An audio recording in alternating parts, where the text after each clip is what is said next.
sama belle-sœur bi kii bu demulee parce que bu ñëwee di nettali li mu doon def jabaram ak xuloo ñu xuloo il a un pleine nuit il réveille ses enfants tàpp leen jug leen kaay la xool seen yaay mu ngi di fanaan ci kanam kaay la xool seen yaay fi muy tëdd tu te rends compte tellement que dafa sonaloon jabaram moo tax jabar ji dem mais il a le droit de partir léegi mu dem yow nga ne doo ko bàyyi mu dem ah ba def lii nga def nii yëpp.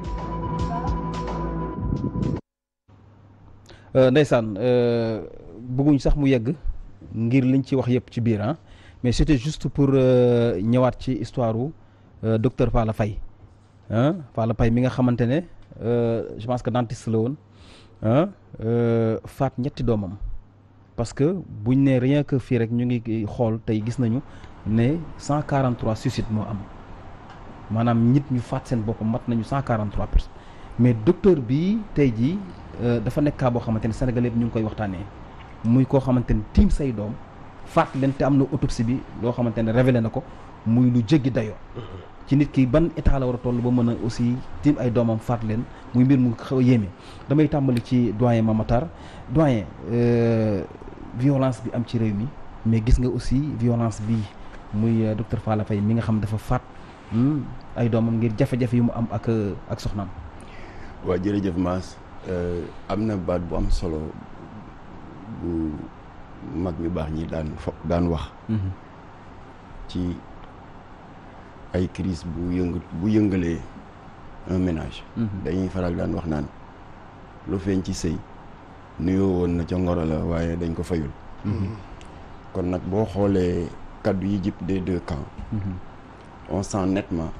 que avant même ñuy takk sëy bi y avait des problèmes yoo xam ne kenn saafaralu ko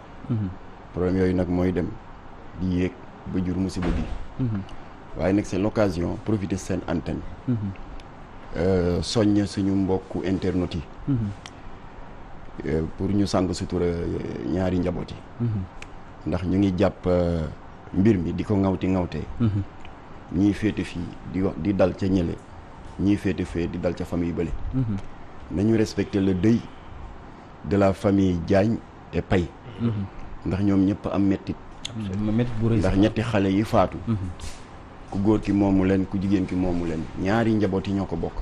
ndax seeni jarbaat lañu ak seeni sët dëj bu metti la boo xam ne ñaari famille yëpp la touché absolument non seulement ñetti xale yu tuuti yi waaye seen wayjur bi nga xam ne moo leen teg loolu ba pare nag wëlbatiku faat boppam dara gënu ko metti kon ñu ngi ñaan internautes yi daal nañu bàyyi spéculation bi ak tamit koo xam ne génn na àdduna ba noppi nga topp ci kawam di ko yàq lu ne te mbir mi ñoom ak ñu ne ci yam kenn xamu ci dara parce que ki fi jógee bind na lettre testament de 10 pages waaye version am la joxe la preuve extrait audio bii nga ñu jox ki yëkkati kàddu nekk koo xam ne qui est proche de la famille de la femme moom am na yeneen yu mu wax yoo xam ne nekkul ci lettre bi waa ji bind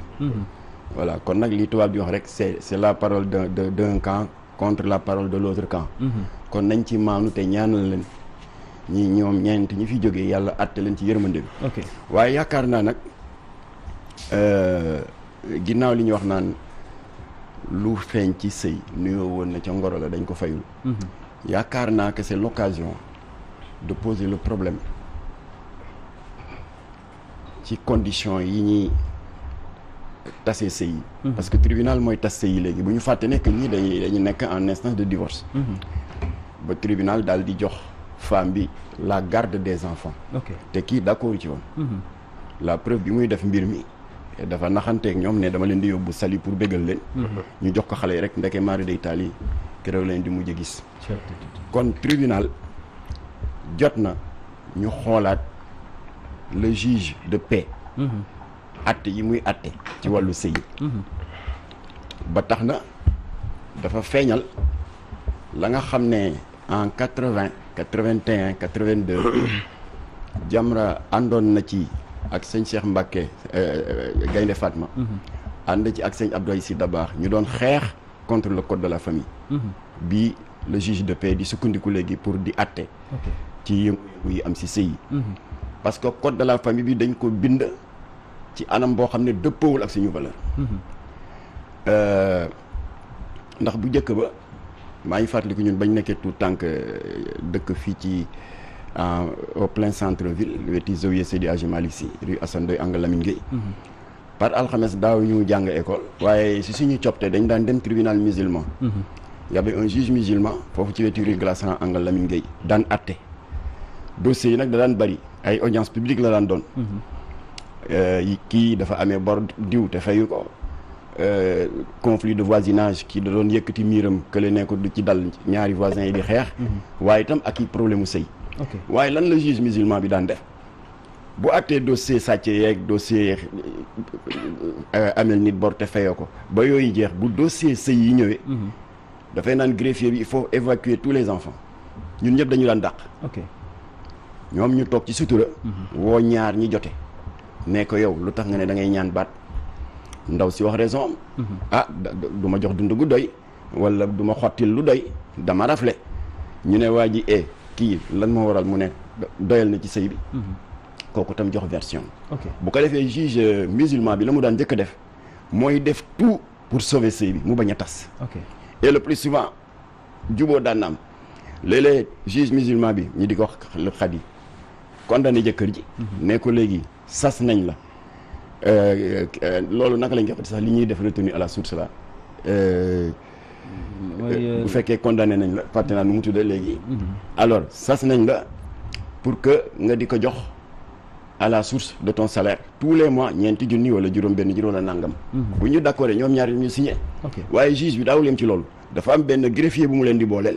qui doit assurer le suivi après sëy ba normal waaye tribunalu léegi parce que yooyu supprimé nañ ko les tribunaux musulmans ont été supprimés avec l'avènement du président Abdou Diouf waaye daan na régler sëy yu bëri waaye juge de paix bu code de la famille bi ñaari way dencante bu ñu jotee tribunal la nga koy atte dans des audiences publiques accessibles à tout le monde y compris à leurs propres enfants ñu nekk fa di weerante di xawinte sutura et cetera et le plus souvent sëy bi dafay voler en éclat juge bi daal di prononcer la dissolution ni ñu ci gaawee le juge de paix la dissolution du mariage ba fii ma waxee yow statistiques yi mujj génn ñu ngi ci 126 000 divorces 2020 bi 126 000 divorces 2020 rek ci 2020 te boo ko jëlee calculer moyenne bi ça fait une moyenne de 245 divorces par jour kon c'est un échec ça c'est grave c'est un échec du code de la famille loolu waral nag invité woon nga ma fii ak imam xamatuma nu mu tudd on avait les mêmes positions sur le code de la famille na état bi dissoudre code de la famille bi ñu toggaat ko parce que ba ñu koy bind am na tubaab bu toogoon bokk ci kooku lu moo xam ci suñuy valeur te moom moo doon coordonné le comité de rédaction du code de la famille nañ ko fab dissoudre ko woo ay ilimaan woo ay éducateur woo labbe yi woo prêtre yi woo leen yéen les hommes de communication sociale ñu ñëw toog nas ko mu dëppoo ak suñuy valeur mais alors moo tax nag léegi waaw foofu noonu dafa am ma la interpeller parce que aussi prétexte la rek ci cas Palapo pour ñu waxtaan ci violence bi am ci société sénégalaise mais dama gis na tey jii bien que yaa ngi wax ñu respecté dëy yi mais gisuma doyen aussi lu mën a jar aussi ba ngay faat say doom parce que ñun ñaa ngi fi am ay problèmes yu gën a metti que docteur Pala yi muy dund bind na ko ci lettre am yi mu ko booleeg soxnaam yëpp mais est-ce que raison la aussi ba mu faat ak li autopsie bi wane ak façon bi mu faatee ay doomam waa Mass defe naa loolu day laajul xam-xam bu rëy pour nangu ne y a rien qui justifie xale yoo xam ne seen yoon newul ci conflit bi xale yoo xam ne ils n'ont pas demandé à exister nga fab sak mer say frustration yebbi ko ci seen kaw c'est injuste bu fekkoon moom la muy def daf ko yemale ci jëmmam xëy na kenn du wax waaye xale yi nga xam ne yëguñu tini ñu ndeysaan yàlla moo leen jox destin ñu war a juddu dans le cadre de ce mariage là doonuñu ci dara mënoon na leen bàyyi seen bakkan waaye gis nga ca fin wu lettre ba dafa ne ndaw si tàmm nga di wax naan ci a tout prévu waaye lii moom prévoir la ko xale yi mérité woo xale yi je vais les emporter avec moi mais man ba ma lire lettre ba ca fin ba j'en avais les larmes aux yeux bi mu ne xale yi danaa leen yóbbaale alors dañuy defe ne sax yóbbaale vacances wala leneen ndekete yoo da leen yóbbaale barsax kon y a rien qui le justifie waaye nag boo gisee ma waxee noonu dama wax ne comme que mbir mi yoonu nga koy saytu ndax version yi bari na xam nga dañ fi jëkkoon ne dafa piqûre xale yi poson waaye dernier autopsie bi weddi na loolu lu gën a metti la wax parce que daf leen étranglé voilà kon nañu teylu ak ay blessures ci voilà kon nañu teylu parce que chaque fois yëf yaa ngay changé nañu bàyyi ñi yore mbir mi yore ay instruments que nous n'avons pas yore ay mbirum gëstu en matière criminelle que nous n'avons pas ñun li ñu mën a def nañu ñaanal ñi fi jógee yàlla àtte leen ci yërmandeem te ñu respecter le deuil des deux familles parce que ñaari famille yëpp ñoo nekk ci dëj loolu rek la waaye c'est une très bonne moo nekk ci psychologie sénégalais yi c'est la question que tout le monde se pose buñ demee ba tey jii sénégalais capable def violence bu mel noonu buñ demee ba tey jii booy xool nit capable rey nit ci lenn ça amul dara lu ko justifier ça nous pousse à ça ñu xaw lan moo dal sénégalais yi. waaw mais xam nga dafa dañu amatul ay valeur lan moo ko dal dañu amatul des ressorts de stabilisation sociale amatul. Abdoulaye jéem na ko créer avec la création des bàjjenu gox léegi commencé nañ di demoon na sax ba ne dafa leen di wutal salaire. waaye malheureusement jotu ko woon matérialiser. waaye ça entre dans ce cadre là. yooyu daf fi nekkoon sa ba jamono dee baax. bu amee néegu sëy bu yëngatu balaa kenn di yëg. balaa ñuy dem tribunal di xawinte sutura dañ daan jóg ànd ak délégué de quartier bi ak imam bi ñëw nuitamment dox tànku jàmm léeg-léeg ñu réglé ko sax ba sëy bi normalaat te kenn du ko yëg yooyu amatul léegi surtout les jeunes couples sont abandonnés à eux-mêmes mais doyen yamul ci couple yi rek violence bi ñuy wax tey société bi yamul ci couple yi rek waaw maa ngi jëm ci loolu ci jeunesse bi ci nawetaan yi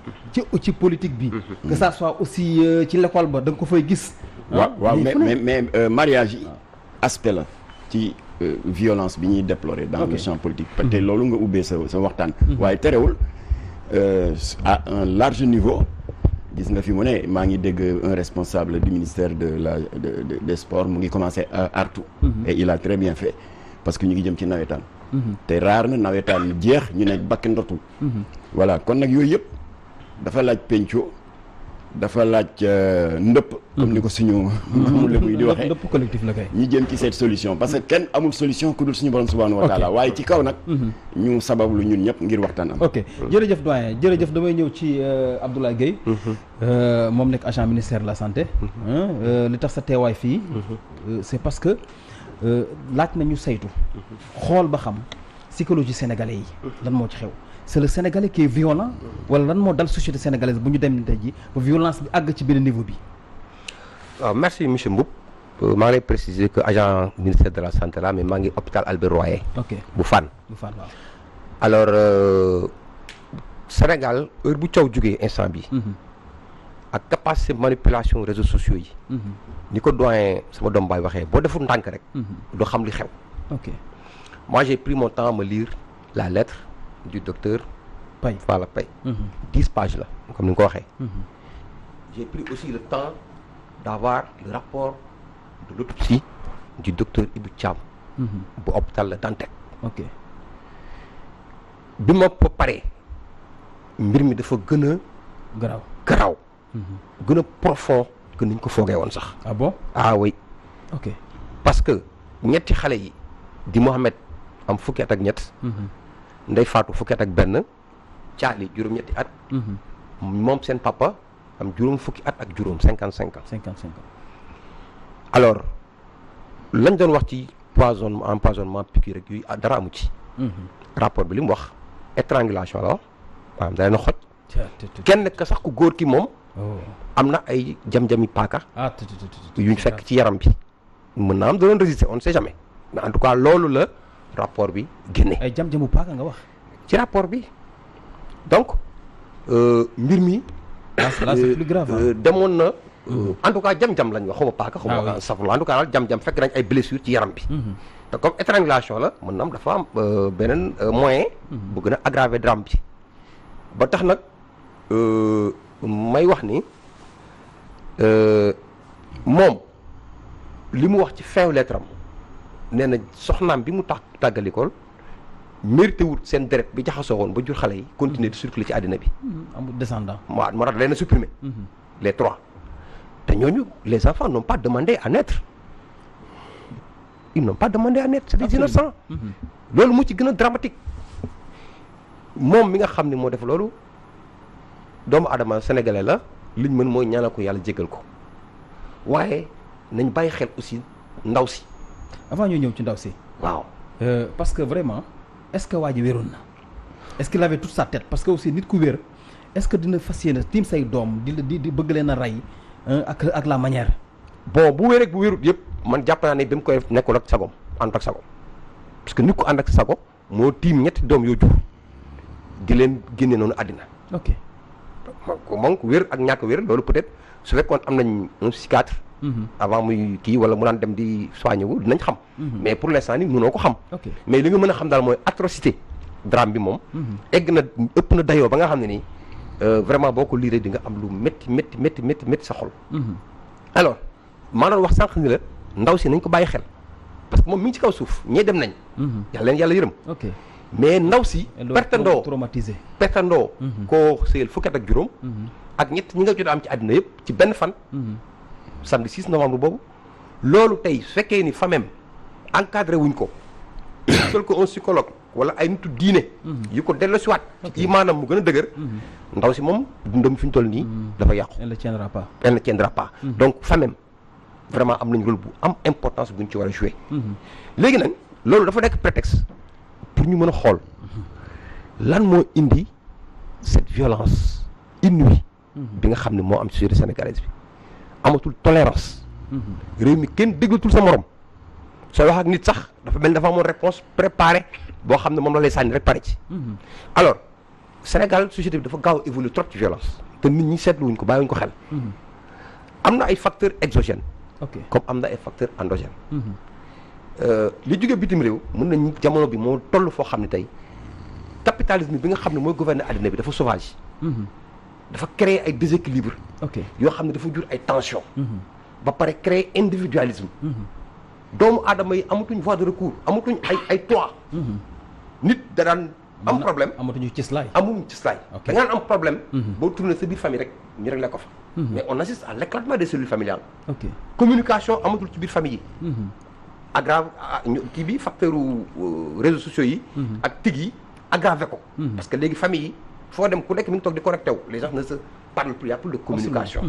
Donc les cellules familiales sont en train de s'éclater. Progressivement, l'école bi nga xam ne daraan dispenser enseignement di éduquer aspect éducatif bi génn na ci. léegi enseignement kese la école di joxe. jàngalekat bi lim brave. day joxe ay dispenser enseignement ak élève am mu dem. alors que ñun bu njëkk suñu maître lañ gënoon ragal ko suñu parents yi. absolument loolu amatul